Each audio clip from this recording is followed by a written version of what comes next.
All right, so today we're going to show you how to do a true sit-up and how anybody can get started, even if you're a beginner or even if you fear the sit-up as an exercise because of back pain.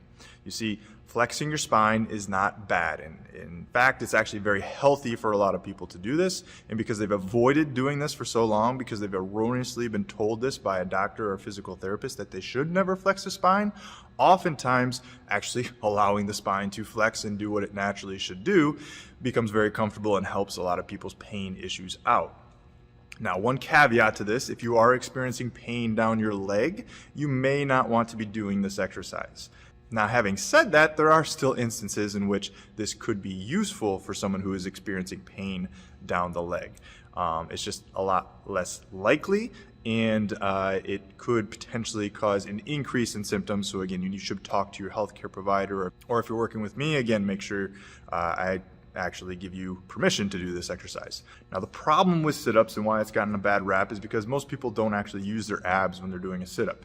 You'll see people using their hip flexors. And what I mean by that is when you watch people do a sit-up, they lift their legs up and down because they have no ability to flex their spine utilizing their abs. So they use their hip flexors to get them up, or they use momentum to help get them up, or they have somebody hold their foot down to help them lift themselves up. This is not utilizing your abs to flex your spine. At best, you're working the rectus abdominis, but you're definitely not working some of the deeper muscles such as your internal obliques and transverse abdominis. So what we want to do is we want to teach you how to do the sit-up while keeping your feet down on the ground. The easiest place to start this is with a band giving you some assist to help lift you up, and then over time you can gradually decrease the assist of the band or the cable that helps you perform that curl up or the sit up.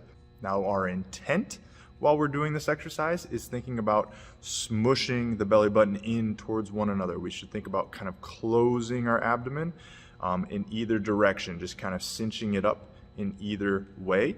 And that sensation or that intent will help you recruit and feel some of the deeper abdomen musculature as you perform the sit-up and as you segmentally kind of round the spine up, from starting with your neck, curling all the way up to where you try to compress your belly button to your thighs. This final compression of belly button to thighs is super important, so you really get that maximum abdominal contraction. Once you can do this with assistance, again, you just work your way down less and less assistance to where you can do this body weight over time. And we like to do this in two positions, one with the knee bent and one with the legs straight.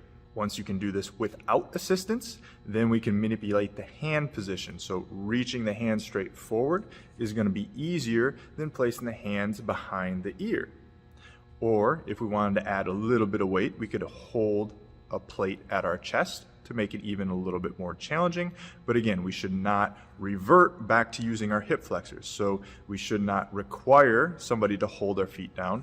We should not require the utilization of a ton of momentum. And we should not require lifting our legs up off the ground to create a counterbalance. We should be able to, again, compress the abdomen using our abdominal wall to round, flex, and curl the spine up.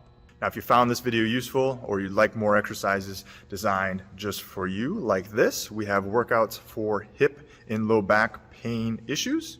You can find them in the description in the comments section below. What's unique about these programs is they're laid out as far as there's a daily routine I want you to be doing, there's a fitness routine that I want you to be doing, and you get access to a coaching app where you can communicate with me, ask questions, send me video, I can update you on technique. You get all of that for one low cost. Now, if you ever want to upgrade to a one-on-one personalized session over Zoom, we can certainly do that. But again, we utilize these exercises all the time with great success, and I'm confident that you can do the same.